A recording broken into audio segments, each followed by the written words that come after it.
Hey guys, and welcome back to TEW. If you missed our last episode, we are Classic Championship Wrestling, and this is our local to global. Now, before we start the episode, I want to say a big thank you to the members of the channel. So thank you to Genevieve Sweet, DJ Smitty Smooth, and Chicago Fan for Life for your support. It's greatly appreciated. And if you guys want to support the channel, you can. It gives you early access to these episodes, and it costs less than a cup of coffee a month. With that being said, let's go over our recent shows. And we start with Infamy defeating Adrian Ortiz and Brent Oakley. Thekla cut an angry promo on Ashley Flair. The other three interrupted. The other three being Ashley Flair, Britt Baker and Toni Storm, who are embroiled in this rivalry. And Commissioner Orton booked a four-way match for them all. Valkyrie would defeat Xia Zhao. We then had Commissioner Orton announce that if Go and Baba could win a gauntlet handicap match tonight, that they would get title matches at the next show.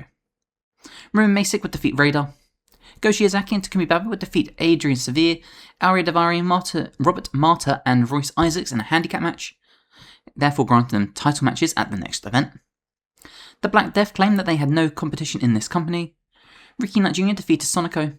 Thekla and Britt Baker defeated Ashley Flair and Toni Storm. And in the main event, or the post-show, it was Jacob Kasper and Suzuki defeating Athena and LSG. And then at Test of Wills, Shiozaki and Baba would defeat Chris Ridgway and Kevin Blackwood to become the World Tag Team Champions. Jacob Kasper defeated Mikey O'Shea. Infamy defeated Blanc and Cody Chun. Kevin Blackwood and Chris Ridgway would viciously beat down Go Shiozaki while he was alone backstage. Valkyrie defeated Nia Jax. Valkyrie had then cut a promo saying she still wants her Women's World title back. Takumi Baba was told by Commissioner Orton that Go Shiozaki had been rushed to hospital, so Baba offered to take both title matches tonight, his junior heavyweight title match and Go Shiozaki's heavyweight title match. Suzuki would defeat Athena. Baba would defeat Ridgway to win the junior heavyweight title. The Black Death cut a promo calling it comical that they don't even have a match on this show. Ashley Flair would successfully retain her title against Thekla, Baker and Toni Storm. And Takumi Baba would go 3 for 3, winning the heavyweight title from Kevin Blackwood, making him the first ever Triple Crown champion in Classic Championship Wrestling. Now, with that being said, let's do a few things. Check out our finances. We're almost at 1 million in the bank. And if we come to our size, you will see currently a 56 in the Northwest and a 55 here. If we come to our titles, you will see current champion, Ashley Flair for our Women's World title. And then Baba is our heavyweight champion, a 2-time junior heavyweight champion, and our tag team champion, while the Black Death being Pac, Buddy Matthews, and Claudio Castagnoli are our trios champion. So, with that being said, any news we will talk about, and if not, I will see you at the show. Okay, time for our first show on the episode. I've given people the night off, so let's do tonight's venue, and of course we're going to the Midwest, as always. Pick the best option, Minneapolis. Finals, our broadcasters get us on everywhere. Our booking team, 218. Let's spend an angle idea. Cool. Locker room incidents. Yeah, we can use Royce Isaacs. Marty Bell. Can we use her tonight? Sure. We'll figure out something. Julia Hart came to you with an angle idea. We did training for Gigi Ray. Training for Notice. Kenzie Page lifted the locker room and she organised a video game tournament. Nice. Address the locker room. Let's medal between... Let's do Blanc and Sonico. Okay, you know how this goes. I will see you on the results page. Okay, in our opening match on the show, the Black Death would defeat Blanc, Davari and Naduka. So we got Claudio with the 62, Buddy Matthews with the 62, Pac with the 82, Nanduka with the 22, Davari with the 53, and Blanc with the 51. Wrestling rating 55, and segment rating 63. Suzuki would defeat Marty Bell, a wrestling rating of 54, segment rating of 63. Suzu with a 76, Marty Bell with a 32. We then cut to the back where Commissioner Orton has Go Shiozaki and Takumi Baba in his office. Baba offers Shiozaki the World Heavyweight title. However, Shiozaki would refuse as Baba earned the Triple Crown. This got a segment rating of 47. Not bad. We then get Ultrasonic defeating the American Guns in 10 minutes. Wrestling rating of 41, segment rating of 53. Sonico with a 66, Radar with a 65, Ethan HD 22, and Mike Santiago an 11. Oof. We then get Roman Masick defeating Adrian Notice. This was just a very quick little squash match. Wrestling rating of 40 and a second rating of 45. Masick got 49, Notice got 32. We then cut to the back where Commissioner Orton has Ridgeway and Kevin Blackwood in his office who are furious, and he announces that they will get their title matches or rematches, but it'll be one tag team match for all the gold at the next show.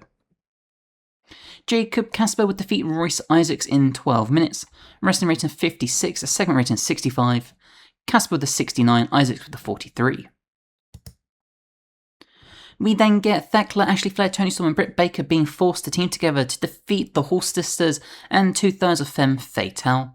Wrestling rating of 58 and a segment rating of 64.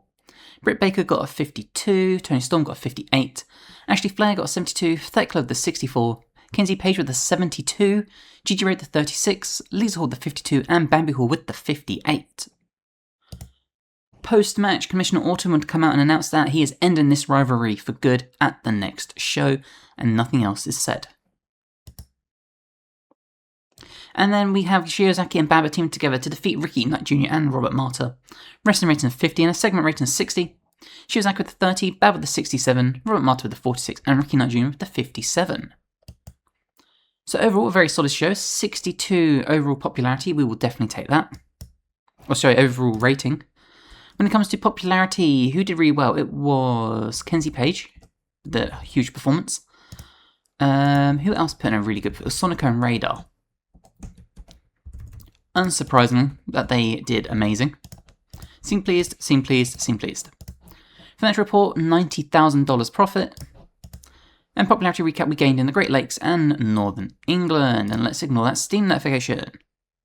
Okay, it's the day after the show, so let's have a look at this. Pack says Notice needs to learn how to sell. Cool. And we got 43,000 viewers. We'll take that. Overall, as I've just clicked off, there we go. Overall, I want to check finances in total. We're so close to $1 million. So close. We're getting there. Okay, time for our next episode of the show. I've already given people the night off. Let's go to our venue in the Northwest. We're going to the ASIO Showwear Centre. Find our broadcasters, get us on everything. Our booking team meetings are on 256. Let's spend a career finish. Excellent. Locker room instance. Jabba the Clown wants to be used in a one night. You know what? Actually, sure. We're going to make you a face, though. I have a plan. We're training for Josiah, and that was it. Let's address the locker room. I can't inspire. That's a shame. Let's team bond and see what happens. Strengthen, strengthen, strengthen, strengthen. Oh, everyone's getting along now. Finally. It's only taken this long, but we finally have people getting along with each other. We'll take that. Okay, so let's get this show booked and I will join you on the results page. Our first match on the show sees Infamy cheat to defeat Lycos Jim in 10 minutes. A wrestling rating of 55 and a segment rating of 63. Russman got 54, Josiah got a 44, Lycos 2 got a 72, and Lycos got a 49. We then go to Jacob Kasper being beaten by UR Nation in 10 minutes. Wrestling rating of 61, a segment rating of 59. Jacob Kasper with the 71, UR Nation with the 52. And then post-match, both men would shake hands after a good, hard-fought victory, or fight I should say, between two of the top faces in the company. Only El Bendito would reappear after being burned under the circus in the clown top to defeat Blanc in 10 minutes. Only got 56, Blanc got 50, a wrestling rating of 53 and a segment rating of 56. We then cut to the back where Kathy Kelly is interviewing the Black Death, who are impressed that the Classic Championship Wrestling management, aka cowards as they like to call them, actually booked them to defend their titles tonight. We then get a triple threat match with Suzu Suzuki defeating Valkyrie and Shotzi Blackheart in 14 minutes. A wrestling rating of 62 and a segment rating of 62. Suzu with the 72, Valkyrie the 74, Blackheart only with the 40. We then get Shiozaki and Baba defending their tag team titles against a team of Baba's good friends, being Ultrasonic. A wrestling rating of 57 and a segment rating of 67. Baba got 63, Shiozaki with the 30, Radar with the 66, and Sonoko with the 69. Unfortunately, Chris Ridgeway is wrestling for All Japan Pro Wrestling tonight, so he's unable to appear for that title match. We then get Adam Cole being introduced to the Classic Championship Wrestling audience by Commissioner Orton, who introduces him, and then Adam Cole would cut a promo saying he is here to win some gold. Part 1 got a promo rating of 75, and Part 2 got a promo rating of 65. Overall segment rating of 74. We then get the Black Death defending their trios tag team titles against Ace Romero, Yabba Clown, and King Cash in 14 minutes. A wrestling rating of 56 and a segment rating of 71. So we now know Claudio Castagnoli, Serena Deeb, and awkward pairing, so I need to switch them to Julia Hart. I'll do that when we get to the end. Buddy Matthews got 61, Claudio Castagnoli got 65, Pac with 84, Cash with the 41, Yabba Clown with 32, and Ace Romero with the 53. Yep, I'll get rid of Serena Deeb as your manager. And then in our main event, in a TLC surprise match, Ashley Flair would defend and retain the title against Thekla, Toni Storm, and Britt Baker. A wrestling rating of 58, a segment rating of 51. Flair got 62, Thekla got 62, Toni Storm with the 56, and Britt Baker with the 53. So overall, show rating of 64, increased our popularity in 38 regions. So let's address the locker room. I'm going to give this to Oni El Bendito for being awesome on his first match back. Give it to Jacob Casper as well for that 71 rating, and I think we'll boost Suzu for also being awesome. Seemed pleased, was pleased, and seemed pleased. Financial report, we've broken the million mark. Get in. And overall popularity we have gained. We're gaining really cool. Northwest not really moving too much. We're going to have to keep chipping away at this. Okay, it's the day after the show. Let's just see if there is any news. Doesn't really seem to be anything. Nikki Garcia's social media success. Yeah, nothing else. What do we have here? Oh, look, Rudy Ray's now gone from All Japan. That's really annoying. We did get 43,000 views again, though. Let's come to Claudio quick and change this to Julia Hart. And then what I'll do is I'll change packs from Julia Hart to Serena Deeb. And therefore, every one of the Black Death will always appear as long as they have a match, which is what I need. Right, yeah, that was my only chore to do, I think. And it is the end of the month, which means it's the end of the episode. So let's just go over some final things. Let's check out our finances. We have just breached the 1 million mark, which is perfect. Merchandise-wise, we are still upgrading this for only 12%. It is going to take a while, but it's worth it. It's costing us $1,000 a week, but we're making more than that just from Orton alone. So this is 100% worth it, and we're just going to make more and more and more as we do this. Size-wise, we are slowly getting there. We are still 4 away from the Northwest, but we will get there. We will get there, and I think the storylines I've got coming up will finally push us over the edge. So yeah, huge thank you to everyone for watching the episode. I appreciate it. If you haven't already, please drop the episode a like, helps me tremendously. Subscribe to the channel as well for all your wrestling needs, whether it's podcast reviews, predictions, fantasy bookings, TEW, other wrestling games, you name it, we probably have it somewhere. And hopefully I will see you in the next one. Bye guys.